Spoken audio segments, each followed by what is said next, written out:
Mungkin refleksi akan diisi dari teman kita dari FMN. Mungkin Bung Dimas, waktu dan tempat dipersilakan.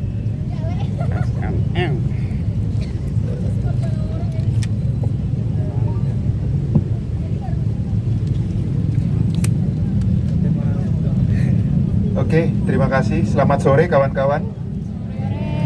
Saya sengaja membawa spanduk ini, spanduk yang sampai hari ini masih relevan untuk kita perjuangkan, untuk kita jadikan tuntutan. Saya Simpati Dimas Rafi'i, Ketua Umum Front Mahasiswa Nasional. Salam kenal untuk seluruh kawan-kawan semua. Hidup rakyat Indonesia! Hidup rakyat Indonesia! Hidup kaum buruh! Hidup kaum tani! Hidup kaum perempuan! Hidup pemuda mahasiswa! Terima kasih. Kawan-kawan, tepat hari ini adalah 28 tahun peringatan Gerakan Rakyat Mei 98. 28 tahun yang lalu, kondisi sosial politik di mana pemerintahan fasis Orde Baru pimpinan Soeharto berhasil ditumbangkan oleh Gerakan Rakyat tahun 98 kurang lebih sama dengan kondisi hari ini.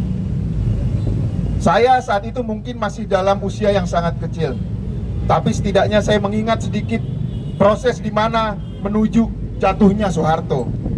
Kenaikan harga bahan bakar minyak yang tiba-tiba karena ketidakmampuan negara untuk memastikan itu. Kemudian melemahnya nilai mata uang rupiah terhadap dolar.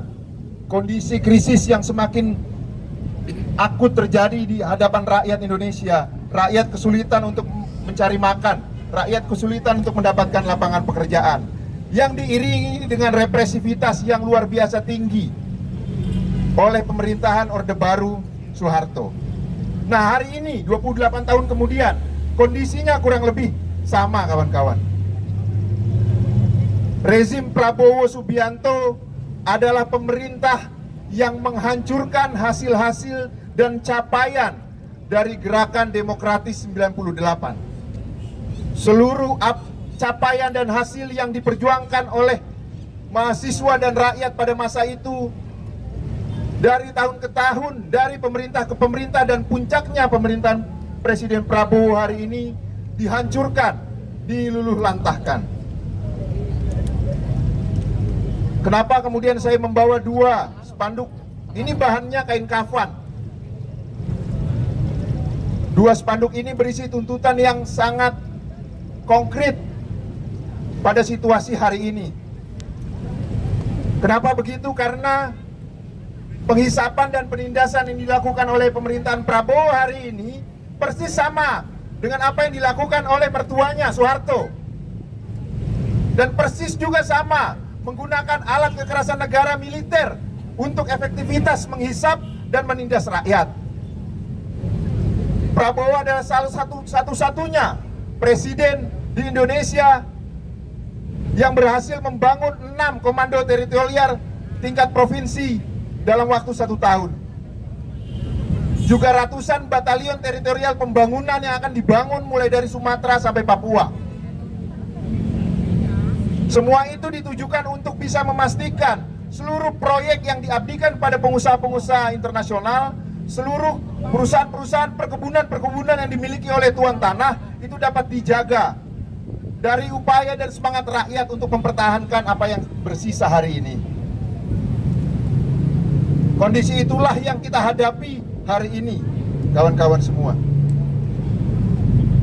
Bagi saya dan bagi kami, pengalaman sejarah dari Gerakan Rakyat Mei 98 adalah capaian yang besar. Meski perlu diakui memiliki begitu banyak kekurangan, yang salah satunya adalah pada saat itu gerakan mahasiswa, gerakan buruh, kaum tani yang ada di pedesaan dan rakyat Indonesia lainnya belum mampu untuk mengorganisasikan dan membentuk satu organisasi yang bisa mengkoordinasikan seluruh perlawanan rakyat menjadi perlawanan yang sistematis. Tapi apapun itu, jatuhnya Soeharto tahun 98 adalah bukti nyata bahwa untuk menjatuhkan atau menggulingkan satu pemerintahan yang berkuasa 32 tahun dengan kekerasan militernya itu bukan mimpi di siang bolong.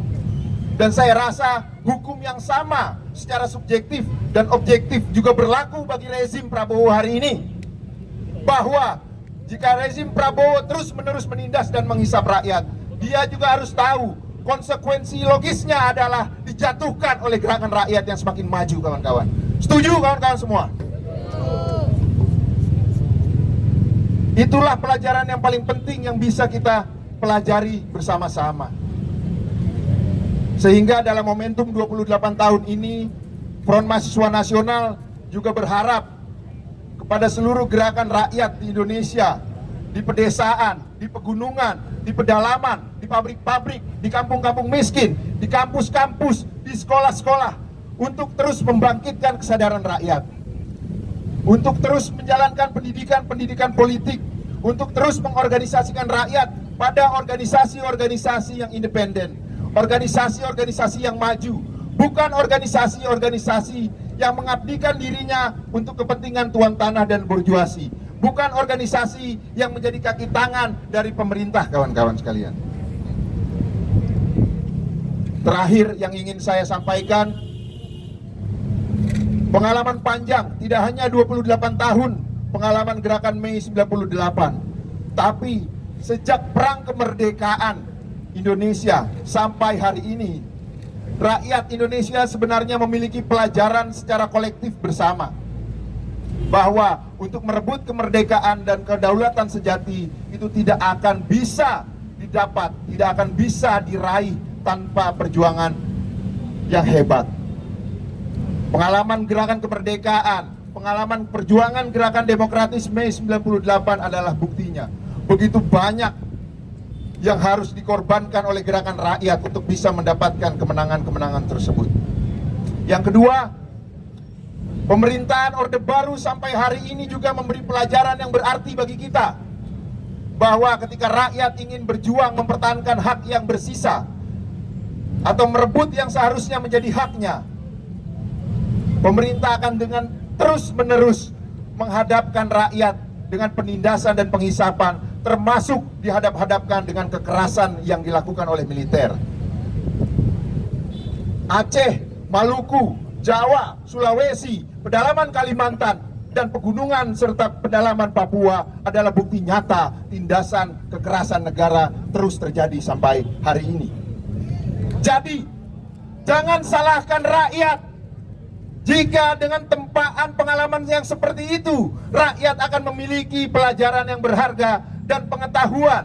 Jika seluruh upaya-upaya formal dan normatif sudah ditempuh selama berpuluh-puluh tahun dalam perjuangannya, jangan salahkan rakyat jika rakyat kemudian menentukan dan menemukan arah perjuangan dan bentuk perjuangannya sendiri, kawan-kawan. Mungkin itu saja yang bisa saya sampaikan. Terima kasih. Selamat memperingati gerakan rakyat Mei 98. Selamat berjuang untuk kita semua.